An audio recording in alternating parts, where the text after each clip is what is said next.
one coach's opinion. Remember, it's my opinion, not a fact. I know everybody's gonna jump all over this, so we might as well just get started, go and roll with it. So, I originally said I was taking Spence. If I had to bet, I was gonna take Spence. So I'm not gonna sit here and say, well, I ain't take Spence. I took Spence. Now, with that being said, I'm a Terrence Crawford fan. I enjoy all the stuff he does. And I did say Terrence Crawford does have the skills to beat Errol Spence. But if you ask me to bet, I'm betting on Errol Spence. Same way I felt Errol Spence had the skills to beat Terrence Crawford. So let's put that out there. I'm going to say it because it's going to be said. So, congratulations to Terrence Crawford. Give him his credit for winning this fight. Now, let's say this. The fight starts not in round one, but it starts in preparation for the fight. Weight loss, stuff like that, cutting weight, all that. Now, hats off to Terrence. Came in there looking like a healthy man, you know. Man, he looked healthy, he looked in shape, you know, he looked like he was ready. Now, Errol didn't look so ready to me. Now, if you know anything about weight cutting and rehydration and just some of the stuff he was saying, like before the fight saying, I won't fight at 47 again, that's a sign right there that you can't make 47 and you're having a problem making weight. So that was one sign. And he was saying it all week. Yeah, well, if we fight again, if it's rematch, it's going to be at 54. I won't be fighting at 47 again. He's already telling telltales. And I mean, other team, if they're smart enough, they know, man, pushing, you know, something's going on. So he made the weight. Rumors say it was a little bit of a problem, but he made the weight. And remember, y'all saw a mock weigh-in too. If you don't know what a mock weigh-in is, ask somebody and they'll explain it to you. So anyway, he made the weight. He's looking in the fight. Now, if anybody can say that Errol Spence looked healthy walking into that ring, I mean, you're just probably a Terrence Crawford fan. Because Terrence Crawford, no matter what, gets the belts because he won the battle of the weight cut or whatever you want to call. He looked healthier. He did what he had to do to get in the ring to prepare for this fight. It was Errol's job to do the same thing. If you notice, basically you couldn't make the weight or you was having problems, it's going to mess with your performance.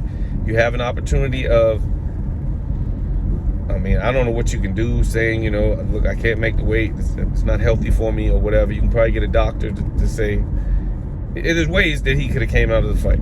But he didn't. He chose to fight anyway in the condition he was in. And you kind of saw the reality of a dehydrated fighter trying to fight the top of his fight. Number one, I said this beforehand, I'm not going to, for the first time, the biggest fight in my career, there's going to be no first times. It's not going to be, oh yeah, somebody told me to try this, somebody told me to try that. I got to go with what got me there the whole time. So when the first thing he said was, this is the first time I ever used a nutritionist. That right there is a sign that this man felt he could not make the weight the way he normally makes the weight. I need some help. Now, I don't know what type of nutritionist he might have gotten because it looked to me like he wasn't able to put his weight back on. He got it off, made the weight, but it looked like he wasn't healthy coming into the fight. I've seen it before. It's dehydrated, don't really know what's wrong. You feel okay, maybe hit some mitts or whatever, but in the heat of battle, it's gonna be different from hitting mitts. You feel a little different. Like he said, he made no excuses, and I'm not making no excuses for him because it was his job to make the weight. And if he didn't and had problems making the weight, I mean, Terrence just took clear advantage of it and whooped him. Now, everybody, I mean, I give Terrence his credit. He is a great fighter, man, and he's able to make adjustments on a lot of levels. But come on, Errol probably, you're lucky if you saw Errol land a clean shot, to be honest. I might have seen 3 that might have rocked, and the rest was wild shots. His timing was off, his footwork was off. Everything about him, everything you could see should have shown you that this man isn't in good health. Me personally, I would probably stop the fight definitely after that third knockdown. The ref wouldn't have to stop it. You see what's going on. You've seen your fighter fight 1,000 times. He's never looked like this. And I saw no ways of coming back. If every now and then Earl was landing a good shot, and people saying, well, Earl's trying, he's trying. I mean, Earl, he looked like he was trying to dig to the body a little bit with nothing. Earl was actually air shotting body shots.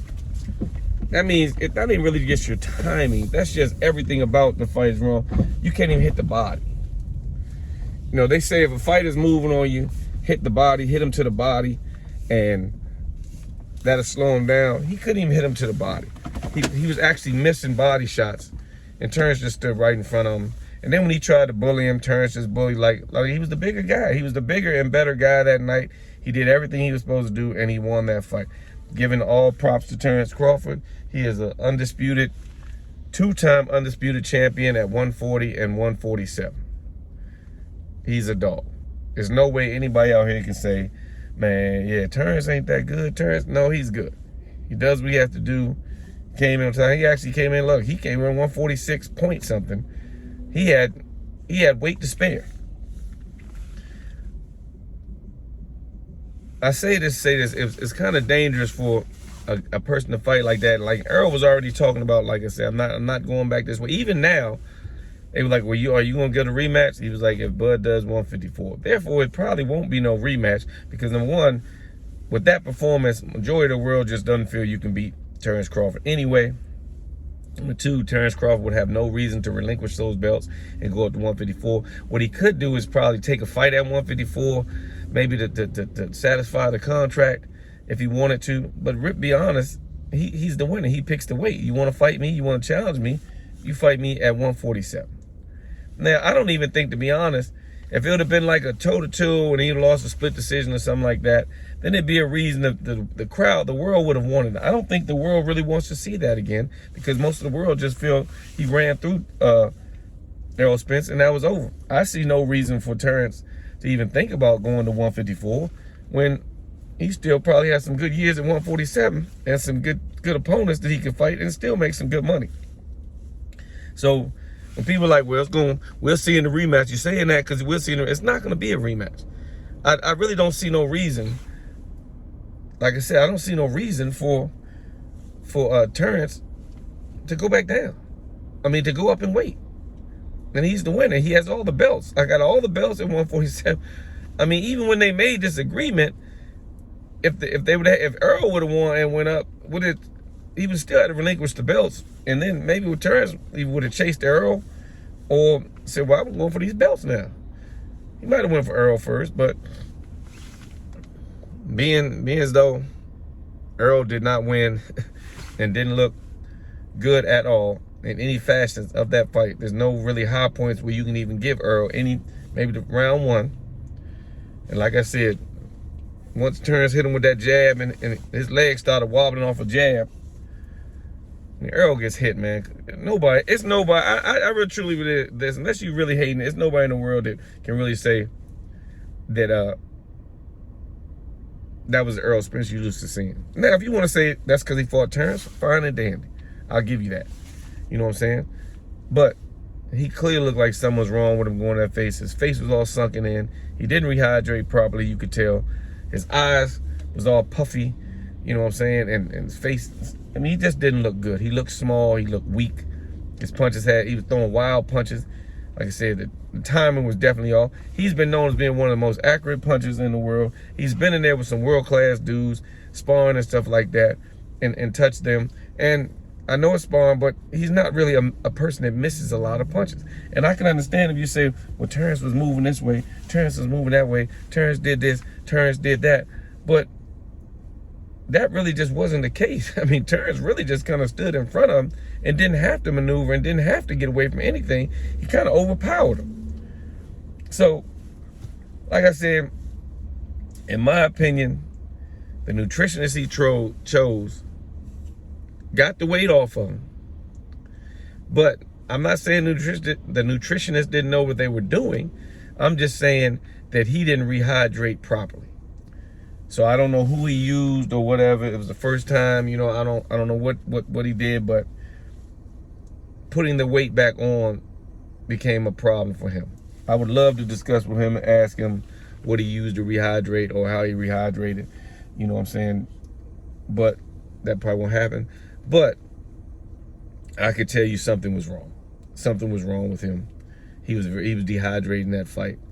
Had no legs. Number one, those are the signs. Had no legs. Even when he was talking, you know, I'm again. You know, he didn't have the same. If you look at any of his other fights coming into any of his demeanor, you'll be able to tell. He actually walked through like, what's going on here?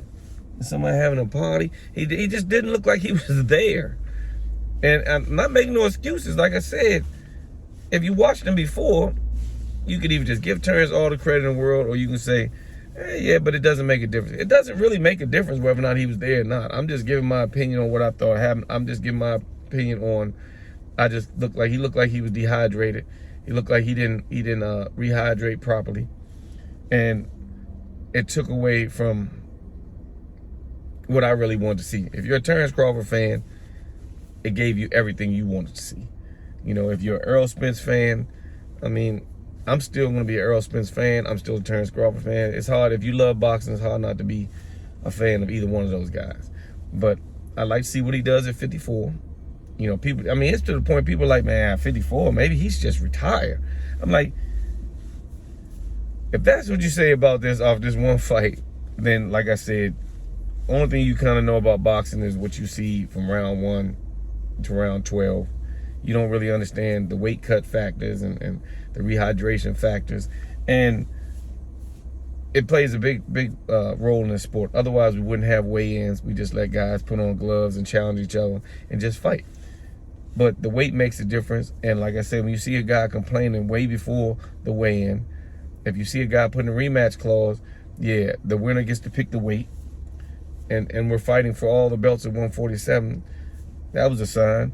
Like I said, all these puzzle pieces come together when the finale is done. So if you see a guy saying, yeah, we can have a rematch, but it won't be at 154, I mean, it won't be at 147, he's already saying, I'm having problems making 147, and I won't be doing it again.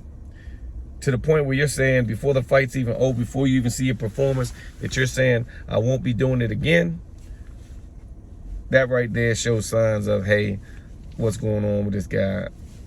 Something could be wrong. So, one coach's opinion. Congratulations to Terrence Crawford. You did what you had to do. You look like a monster in the ring. From the weigh-in to the fight, you look spectacular. You look spectacular. Hope Earl gets a chance to maybe redeem himself somehow. You know, I don't really think it'll be against Terrence Crawford. I think he's probably going to move up and, you know, fight whoever he has to fight at 54 to try to make a mark. But I doubt he fights again at 147 against Terrence Crawford, unless he makes some drastic changes in his cut weight and rehydration process. If he understands what went wrong, he probably won't fight at 147 again. You know, if he tries it again, you might get the same results. But one coach's opinion, congratulations, Terrence Crawford. You won a spectacular fight, one of the biggest fights of your career. It kind of solidifies you as being probably the pound-for-pound champion right now, you know, and which is everybody's opinion, but in my opinion, it damn sure put him up on the charts, you know, and put his name ahead of where it used to be, wherever it was on anybody's list. So, I mean, hats off to you. You did your job, man. Everybody seemed to enjoy the fight, you know what I'm saying? A mega crowd came out. Both of y'all should get paid. Both of your families should be okay. Hopefully both of y'all healthy in the long run. And one coach's opinion, great fight. It was put together. Hope everybody enjoyed. But that's my opinion on what went on.